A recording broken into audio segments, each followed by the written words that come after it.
L'Ho'oponopono fonctionne très bien aussi sur les animaux. Nous avons un chat très peureux et mon mari met sa main sur lui en faisant l'Ho'oponopono. Et depuis peu, ce chat se laisse caresser par tous les membres de la famille, ce qui n'était pas le cas avant.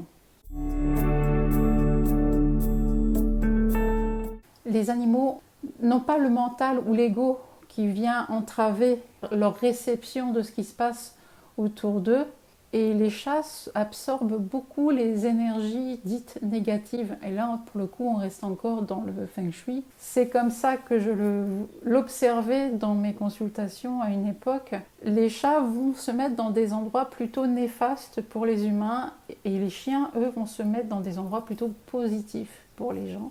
Les chats ont tendance sur ces endroits néfastes simplement parce qu'ils vont nettoyer. Ils transmutent, ils transforment cette énergie néfaste que l'on détecte lorsqu'on fait le calcul des étoiles volantes, notamment en feng shui. Les chats vont mettre sur ces endroits, et même les géobiologues le remarquent, et ces endroits se transforment, deviennent beaucoup plus vivables pour nous humains.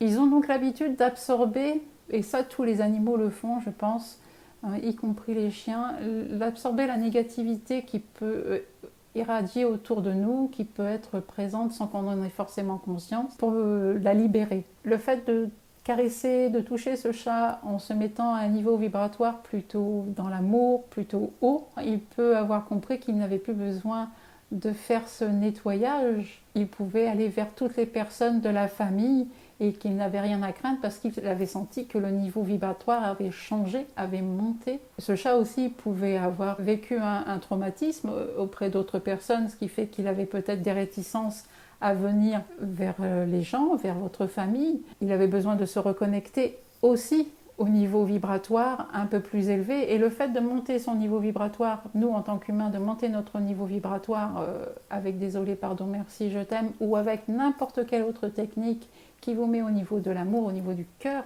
les relations avec les animaux changent complètement. On a une connexion qui se fait, alors que si on reste dans notre mental d'humain, il est très compliqué de communiquer avec un animal. On a l'impression qu'il faut le dresser, il faut le dominer, ou au contraire en avoir peur, tandis que si on communique, si on se met au niveau du cœur, avec la connexion avec les animaux, elle se fait directement. Ils n'ont pas le filtre du mental, donc c'est plus simple pour eux de savoir si on est aux prises avec notre tête, et donc ils savent qu'on ne pourra pas être à même d'être forcément réceptif à ce qu'ils vont faire. Et si on est par contre au niveau du cœur, les animaux vont venir vers vous beaucoup plus facilement et beaucoup plus sereinement.